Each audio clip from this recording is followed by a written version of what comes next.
உலகெங்கும் பரவி வாழக்கூடிய எனதருமை தாய் தமிழ் சொந்தங்களுக்கும் தமிழக வெற்றிக் கழகத்தின் கழக தோழர்கள் கழக உடன்பிறப்புகள் அனைவருக்கும் என்னுடைய மாலை வணக்கங்களையும் வாழ்த்துக்களையும் தெரிவித்துக் கொள்கிறேன்.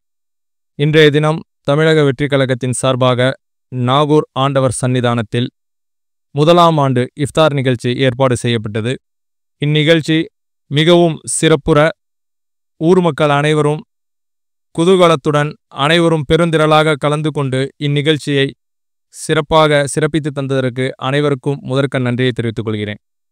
இன்றைய தினம் மக்கள் அழைத்து கடலென இந்த நிகழ்வில் கலந்து கொண்டதின் வெளிப்பாடு என்னவென்று தெரிகிறது என்றால், எத்தனை திராவிட கட்சிகளும் எத்தனை எதிரிகளும் தளபதியையும் தமிழக வெற்றிக் கழகத்தையும் நோக்கி அவச்சொற்களையும் அவதூறுகளையும் பரப்பினாலும், இஸ்லாமிய சமூகத்துக்கு எதிராக கட்டமைக்க நினைத்தாலும், மக்களின் வருகை எதை காட்டுகிறது என்றால், தமிழக வெற்றிக் கழகத்துடன் என்றும் தளபதியுடனும் இஸ்லாமிய சமூக மக்கள் ஒன்றாக இருக்கிறார்கள் என்பதே இந்த இஃப்தார் நிகழ்ச்சியின் கலந்து கொண்ட மக்களின் அணிதிரள்வு எடுத்து காட்டுகிறது.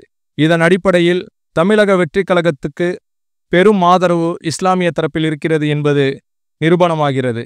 மேலும் என்றும் இஸ்லாமிய சமூக மக்களுக்கும் இஸ்லாமிய சமுதாயத்திற்கும் தமிழக வெற்றிக் கழகமும் தளபதி விஜய் அவர்களும் என்றும் உடன் நிற்பார்கள். உற்ற நண்பனாகவும் உற்ற தோழனாகவும் நிற்பார்கள்.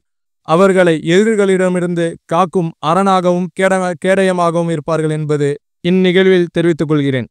மேலும் இன்றைய தினம் இந்நிகழ்வில் கலந்து கொண்டு சிறப்பித்த அனைத்து ஊர்வாசிகளுக்கும், அனைத்து ஜமாத்தார்களுக்கும், தர்கா நிர்வாகிகளுக்கும், கழக தோழர்களுக்கும் நன்றியை தெரிவித்துக் கொள்கிறேன். மேலும் இந்நிகழ்வு சிறப்புற நடைபெற எங்களுடன் உடன் நின்று பாடுபட்ட நாகூர் நகர கழகச் செயலாளர் சகோதரர் பால்ராஜ் மற்றும் மீனவரணி செயலாளர் அன்பு நண்பர் சேகர் அவர்களும், இன்னும் நிறைய உறவுகள் இருக்கிறார்கள். அவர்களுடைய பெயர் தற்போது சொல்வதற்கு நினைவில் வரவில்லை.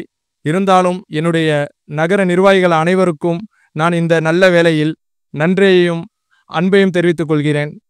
நன்றி, வணக்கம்.